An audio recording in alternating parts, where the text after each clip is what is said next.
sedang melakukan identifikasi terhadap 21 orang anak ya yang diduga sebagai anak korban yang dipekerjakan atau dieksploitasi secara seksual oleh tersangka FEA ini. Ini hasil dari profiling maupun identifikasi yang kami lakukan, baik terhadap tersangka FEA maupun profiling yang kita lakukan di akun Twitter milik ataupun yang dikelola oleh tersangka FEA ini.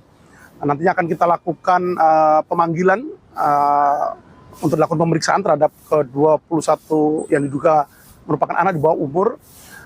Tentunya kita akan melibatkan Bapas, Peksos maupun dari orang tua yang bersangkutan atau wali dari yang bersangkutan. Untuk tersangka FEA ini tidak bekerja sendirian, namun ada jaringan yang khususnya berperan dalam merekrut anak-anak korban ataupun anak-anak yang masih di bawah umur ini untuk dieksploitasi secara seksual oleh yang bersangkutan melalui sarana medsos. 21 anak yang dieksploitasi secara seksual. Ini anak-anak yang di bawah umur, usianya belasan, sangat memilukan hati dan juga sangat miris pemirsa.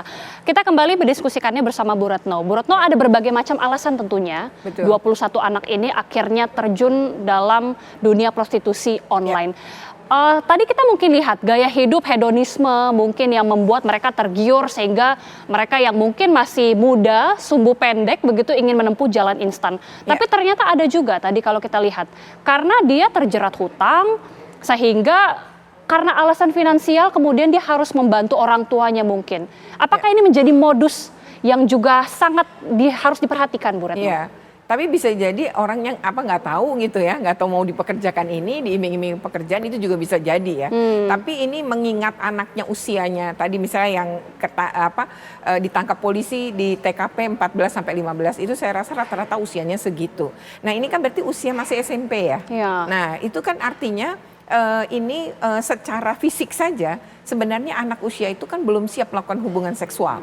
Jadi ketika dia melakukan hubungan seksual sesungguhnya sangat membahayakan tumbuh kembang dia dan kesehatan organ reproduksinya ke depan gitu ya. Terus yang kedua resikonya banyak betul seperti resiko kehamilan yang tak diinginkan dan juga penyakit-penyakit menular. Ini bisa jadi dia jangkiti. Nah ini bisa jadi ini anak-anak ini nggak tahu bahwa dia punya resiko-resiko seperti itu.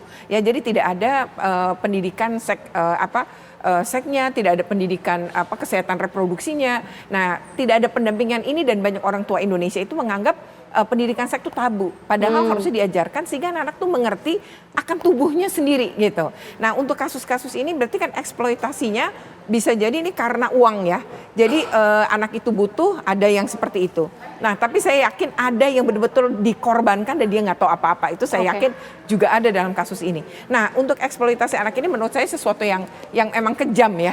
Artinya ini merusak betul tidak hanya tumbuh kembang tubuhnya si anak tapi juga masa depan anak-anak ini. Dan tadi kalau kita ngelihat dia sudah cukup lama tadi 7-8 juta ya harganya itu satu yang iming-imingnya untuk dapetin 7-8 juta bagi anak umur segitu tuh kan kayak mimpi gitu ya.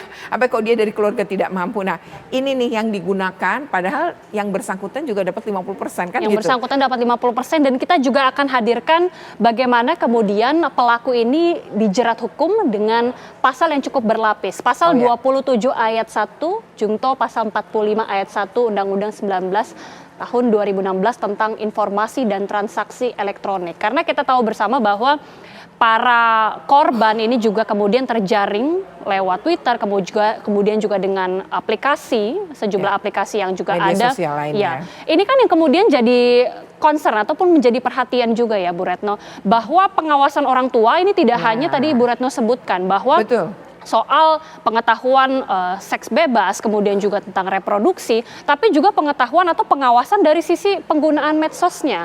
Ini juga kita sajikan pemirsa. Ada sejumlah pasal terkait tentang pornografi dan tindak pidana perdagangan orang.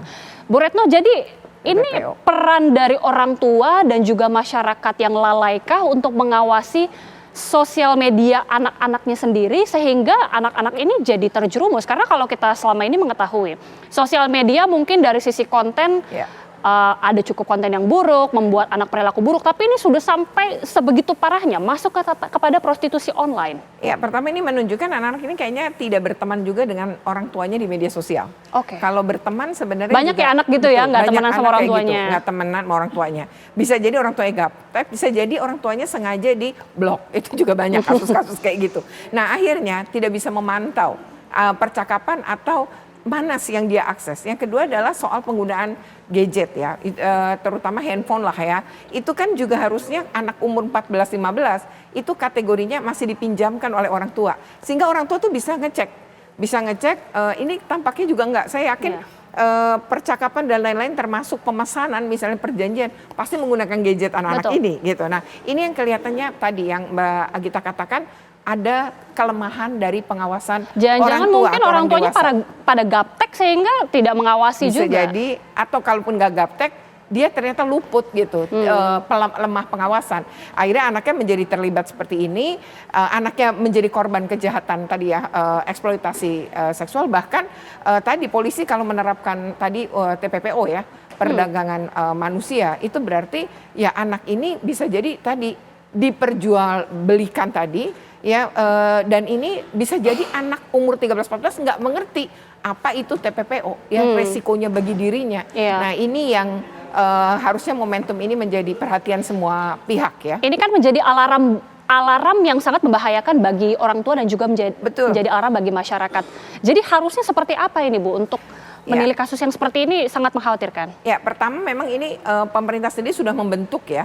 Jadi ada tim khusus sebenarnya terkait dengan Satgas TPPO. Jadi perlindungan yang semacam ini. Terus yang kedua ini meliputi berbagai kementerian. Termasuk sebenarnya Kemendikbud Ristek misalnya tuh masuk, tidak cuma KPPA, tidak cuma Kemeninfo gitu ya.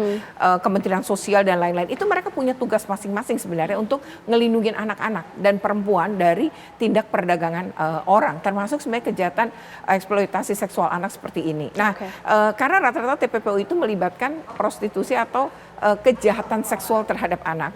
Nah, ini yang menurut saya ini menjadi catatan juga nih bagi tim Satgas untuk lebih berkoordinasi. Saya nggak tahu ini anaknya dari beberapa daerah ya. Karena kan tidak disebutkan juga walaupun tempatnya di Jakarta. Bisa jadi mereka berasal dari beberapa daerah, cuma tempatnya atau lokasi yang ini terjadi adalah di Jakarta. Itu juga bisa terjadi seperti itu. Nah, di sini nih perlu antar pemerintah daerah pun perlu ya. Dan satu lagi anak-anak ini dia kan jatuhnya korban nih. Nah, pemulihan psikologi bagi si anak nih penting banget. Betul. Termasuk pemulihan kesehatannya. Mudah-mudahan karena sudah melakukan hubungan seks pada usia yang masih rentan banget. Mudah-mudahan ini bisa diantisipasi oleh semua pihak supaya tidak terulang lagi kejadian seperti ini. Tapi terima kasih banyak sekali lagi Ibu Retno Listiarti yang tadi sudah tentu memberikan kita edukasi yang sangat luas mengenai pentingnya untuk pengawasan anak juga dalam usia dini.